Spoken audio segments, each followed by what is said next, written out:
पहिली प्रतिक्रिया माझी ही आहे की छत्रपती शिवाजी महाराज हे केवळ महाराष्ट्राचा स्वाभिमान नाही, तर उभ्या जगाचा स्वाभिमान आहे, उभ्या जगाचा मानबिंदू आहे आणि उभ्या जगाची प्रेरणा आहे।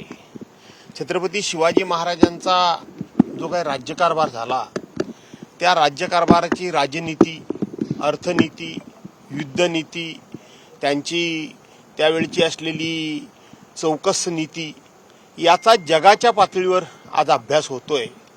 आणि अशा छत्रपती शिवाजी महाराजांचं शौर्य आज या सरकारच्या नाकर्तेपणामुळे, भ्रष्टाचारामुळे, बेजबाबदारपणामुळे, यापूर्वी रामाचं मंदिर हे मंदिर निवडणुकीचं एटीएम कार्ड म्हणून वापरून झालं, काश्मीरचा प्रश्न निवडणुकीचा एटीएम कार्ड म्हणून वापरून झालं, आणि आता छत्रपती शिवाजी महाराजांचं नाव आणि पुतळा सुद्धा निवडणुकीकरता एटीएम कार्ड म्हणून कसं वापरलं गेलं त्याचं हे जिवंत उदाहरण आहे।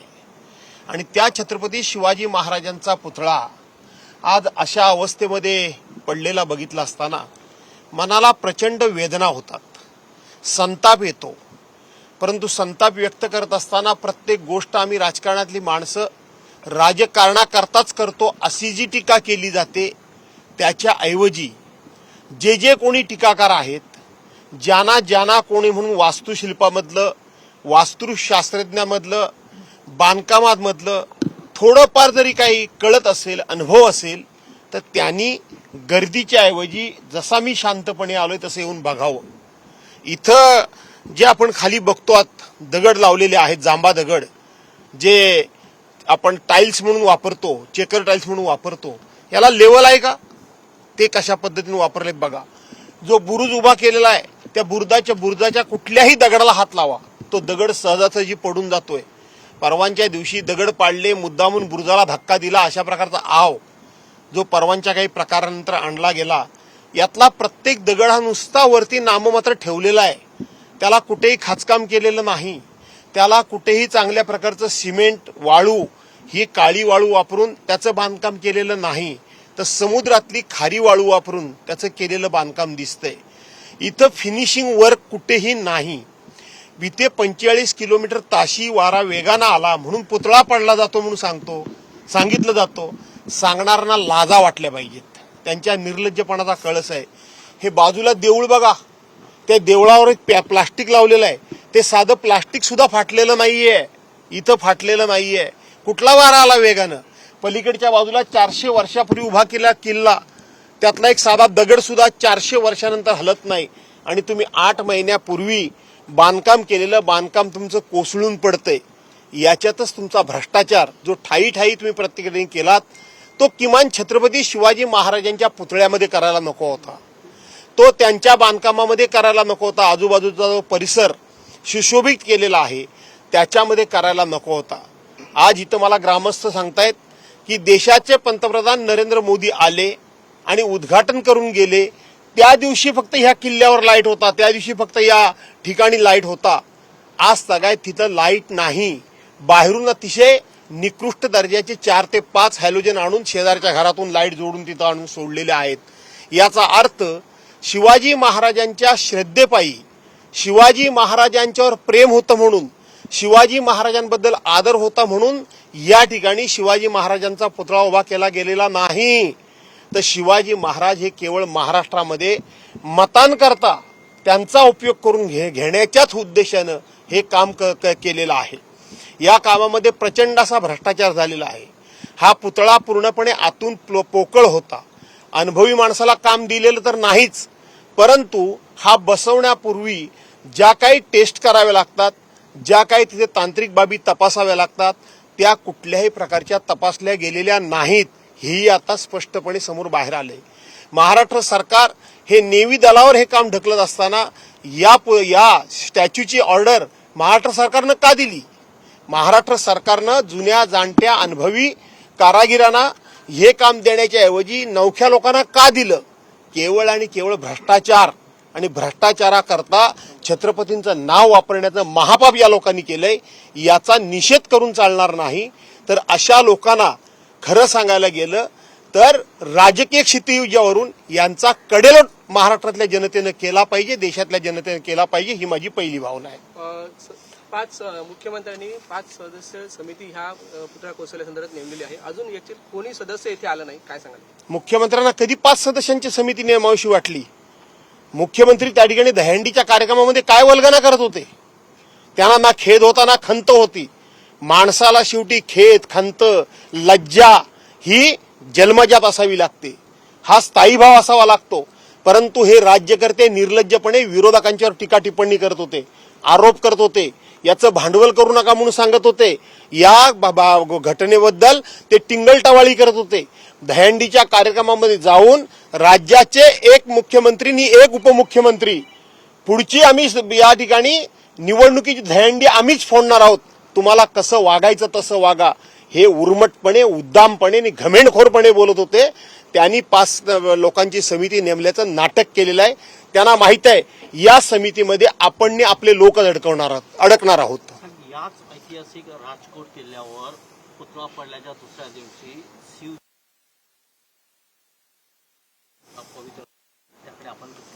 हा राडा मी स्वतः टीव्हीवरून बघितला, तुमच्या चॅनलवरून बघितला, वर्तमानपत्रामध्ये वाचला. हा राडा भारतीय जनता पार्टीच्या संस्कृतीशी सुसंगत असा राडा होता. हा राडा भारतीय जनता पार्टीची कार्यपद्धती होती. हा राडा भारतीय जनता पार्टीचा नेहमीचा नित्याचा कार्यक्रम होता. याचं कारण, हा राडा करत असताना इथं भारतीय जनता पार्टीचे वरिष्ठ नेते, माजी केंद्रीय मंत्री नारायण राणे इथं उपस्थित होते.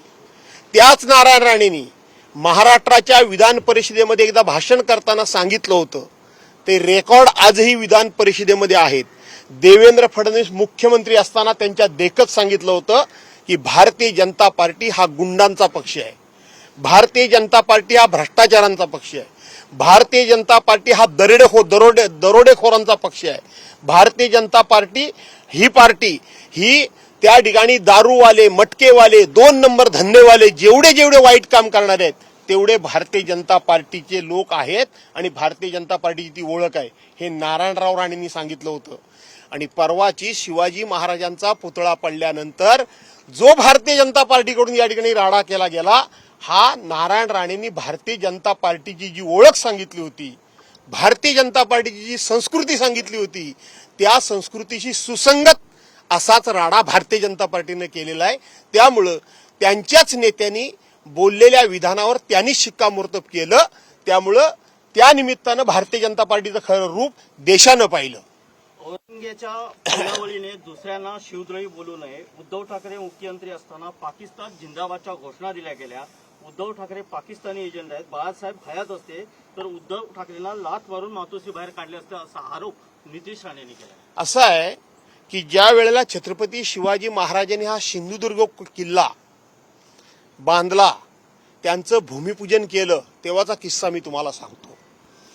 त्या भूमिपूजनाकरता म्हणून छत्रपती शिवाजी महाराजांना इथं कुठल्याही गुरूंनी, कुठल्याही भटजींनी, कुठल्याही लोकांनी मदत केली नाही. छत्रपती शिवाजी महाराजांना शेवटी त्यांना सरदार पाठवून जबरदस्तीनं त्या ठिकाणी नेऊन या किल्ल्याचं भूमिपूजन करावं लागलं. त्यावेळेला छत्रपतींच्या विरोधात आदिलशाहीची पिल्लावळ, विजापूरचा जो आदिलशाह होता ना, त्याचं साम्राज्य या भागामध्ये मोठ्या प्रमाणात होतं आणि त्या आदिलशाहीची पिल्लावळ त्यावेळेला छत्रपतींना विरोध करत होती. कालच्या ह्या पुतळ्याच्या निमित्तानं झालेला राडा असेल किंवा होत असलेली आतासारखी वक्तव्य असतील, मला असं वाटतं की आदिलशाहची पिल्लावळ, आदिलशाहचे वंशज आजही या मातीमध्ये जन्माला आलेले आहेत आणि आजही त्यांचं अस्तित्व आहे. त्यांच्याकडूनच अशी वक्तव्य होतात. नितेश राणेंनी असं म्हटलं आहे,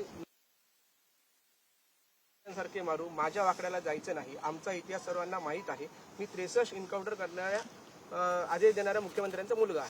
असं आहे की तुम्ही छत्रपतींबद्दल विचारलं म्हणून मी बोललो, बाकी असल्या आलतू फालतू फडतूस वक्तव्यावर मी कधी उत्तर देत नाही. महाराष्ट्रामध्ये मोठी दंगल घडवण्याचा कट रचला जातोय. मालवण नंतर रत्नागिरीमध्ये मावळ्याच्या पुतळ्याची विटंबना केली, असा आरोप निलेश राणेंनी केलाय. असं आहे, मी तुम्हाला सांगितलं ना की मी इथं मगाशी सांगितलं की शेवटी मला प्रश्न विचारत असताना मी भारतीय जनता पार्टीची ओळख काय ती मी सांगितली.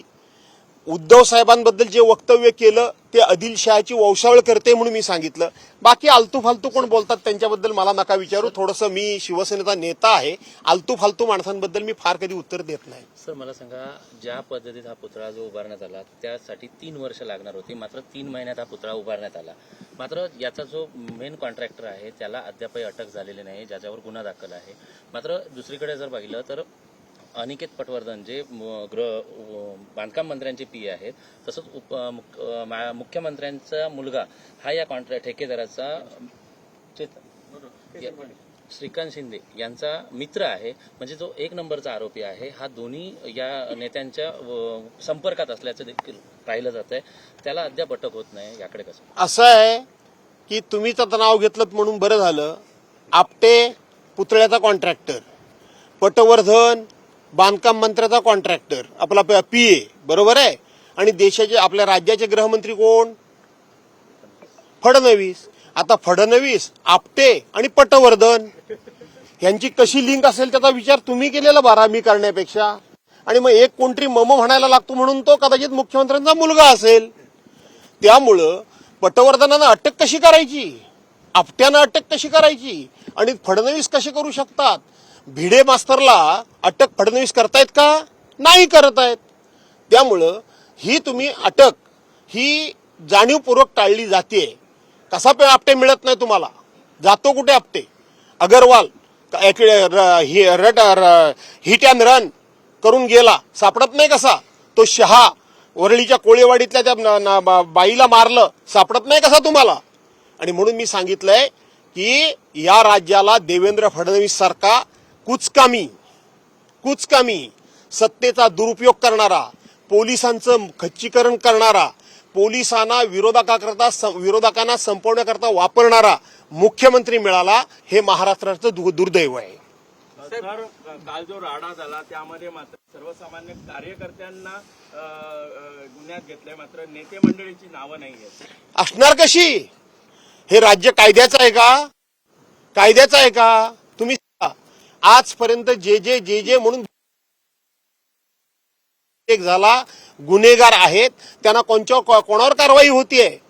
आज केंद्रामध्ये असणारे गृहमंत्री, राज्यामधले असलेले गृहमंत्री यांनी आपल्या पक्षाच्या लोकांना मी मगाशी सांगितल्याप्रमाणे गुंडगिरी करण्याकरता, दादागिरी करण्याकरता, भ्रष्टाचार करण्याकरता, 2 नंबरचे धंदे करण्याकरताच संरक्षण द्यायचा निर्णय घेतलेला दिसतोय. यापेक्षा दुसरं काही नाही. मित्रांनो, या संदर्भामध्ये बऱ्याच भानगडी पुढे आल्यात. तुम्ही आमच्या मुलाखती दाखवताय, तुमचे कॅमेरे ह्या बांधकामातल्या प्रत्येक ठिकाणी पडलेली ही जी भेगा आहेत, महाराजांच्या चौथऱ्याला पडलेल्या भेगा, या ठिकाणी फ्लोरिंगला पडलेल्या भेगा, वॉलला पडलेल्या भेगा, त्या ठिकाणी उभे केले. किती बोगस काम आहे. म्हणजे देशाचे पंतप्रधान इथं येत असताना इतकं थडकलाच काम आज तगायत कोणी केलं नाही. हे केलं कुणी? साधा गावचा एखादा आमचा कारागीर कुंभार असेल, तो सुद्धा इतकं उत्तम काम करतो, दर्जेदार काम करतो, नक्षीदार काम करतो, टिकाऊदार काम करतो. हे कोण कुठले आणले होते? पटवर्धन आणि आपटे यांचा शोध घेतला पाहिजे. धन्यवाद. साहेब, एक शेवटचा प्रश्न. 100 गंभीर गुन्हे दाखल केलेत आरोपीवर, अगदी मर्डर सारखे गुन्हे दाखल केलेले आहेत. या पुतळा प्रकरणात कुठेतरी पळवाट काढण्यासाठी हा गुन्हे दाखल केले आहेत आणि हा वातावरण शांत होण्यासाठी. अशानं वातावरण शांत होणार नाही. कोकण शांत आहे म्हणून ते शांत आहे, पण अख्खा महाराष्ट्र खतखततोय, अख्खा देश खतखततोय. इतिहासकार, इतिहास लेखक, इतिहास वाचक, शिल्पकलाकार अशा पद्धतीचे पुतळे बनवणारे अनुभवी लोक आज पेटून उठलेत. आणि छत्रपती शिवाजी महाराज हे कुणी किती काही जातीय दंगली घडवण्याकरता प्रयत्न केला, तर छत्रपती शिवाजी महाराजांची ओळख होती तो रयतेचा राजा म्हणून होती, कुठल्या धर्माचा राजा म्हणून नाही, कोणाचा म्हणून नाही. छत्रपती शिवाजी महाराज जे राज्य निर्माण केलं ते श्रींची इच्छा होती, ते श्रींचं राज्य म्हणून त्यांनी उभं केलं. त्यांनी स्वतःच्या नावाने काही केलेलं नाही. त्यामुळं कितीही राज्यकर्त्यांनी अशा प्रकारे कोणावर केस आणि गुन्हे दाखल केले, त्यातून शांतता सोडा, लोकांचा स्थायी भाव उफाळून येईल आणि ते राज्यकर्त्यांना महागात पडेल, एवढंच मी सांगतो. एक शेवटचा प्रश्न. पत्रकारांवर गुन्हा दाखल झालाय, बदलापूर अत्याचार झाला, त्याच्यानंतर एक श्रद्धा ठोंबरे म्हणून पत्रकार आहे, त्यांना नोटीस बजावण्यात आलेली आहे शाळेमध्ये जो तोडफोड झाली त्या संदर्भात. असं आहे बाळानो, गेल्या 10 वर्षामध्ये ज्या वेळेलापासून केंद्रात राज्य आलं तिथपासून मीडिया नावाची गोष्ट अस्तित्वात आहे का? देशाच्या पंतप्रधानांनी 10 वर्षामध्ये कधी प्रेस कॉन्फरन्स घेतली का? कुठल्या चॅनलनी राज्यकर्त्यांच्या विरोधात जर कोणाच्या मुलाखती घेतल्या तर तो अँकर त्या चॅनलवर राहिला का? नाही राहिला. वर्तमानपत्रातले अग्रलेख राज्यकर्त्यांच्या चुका दाखवणारे परखडपणे लिहिले जातात. काही जण त्या ठिकाणी आर्टिकल्स लिहितात. आज ते अग्रलेख गेले कुठं? आज ती आर्टिकल गेली कुठं? देशाच्या अर्थस्थितीबद्दल, देशाच्या सामाजिक स्थितीबद्दल, देशाच्या धार्मिक स्थितीबद्दल, देशाच्या एकतेने अखंडबद्दल सातत्याने करणारे लोक आज बुक्क्याचा मार सहन करून गप्प आहेत. इतकी दहशत ही जशी विरोधकांच्यावर आहे तशी मीडियावर देखील आहे. आज न्याय व्यवस्थेवर सुद्धा दडपण आहे. हे न्याय व्यवस्था स्वतः सांगायला लागलेली आहे आणि म्हणून पत्रकारांच्यावर अन्याय होणं हे स्वाभाविक झालेलं आहे. हे नित्याचं काम झालेलं आहे. पण नशिबानं आज पत्रकार पुन्हा एकदा 10 वर्षांनंतर बोलायला लागलेले आहेत, वस्तुस्थिती दाखवायला लागलेले आहेत. थोडं आणखीन कणखर व्हा, कठोर व्हा. पाप कोणाचंही असू दे, ते आमचं आहे की त्यांचं आहे, ते पाप वेशीवर टांगा. मध्यंतरी बातमी काय उठवली की हा पुतळा बनवणारा उभाटाचा कार्यकर्ता आहे, उद्धव बाळासाहेब ठाकरेंचा कार्यकर्ता आहे. कुणी तुम्हाला सांगितलं उद्धव बाळासाहेब ठाकरेंच्या कार्यकर्त्याला माफ करा म्हणून? कुणी सांगितलं? पण सगळी ह्यांची पापं लपवण्याकरता हे कधी पत्रकारांच्यावर अन्याय करतात, त्यांची मुस्कटदाबी करतात, विरोधकांची करतात आणि म्हणून आता सर्वांनी मिळून या अन्यायाच्या विरोधात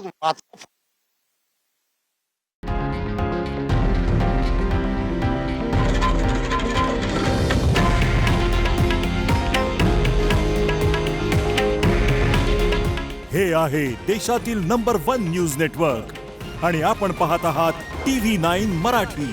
काळजी तुमची, हित महाराष्ट्राचं.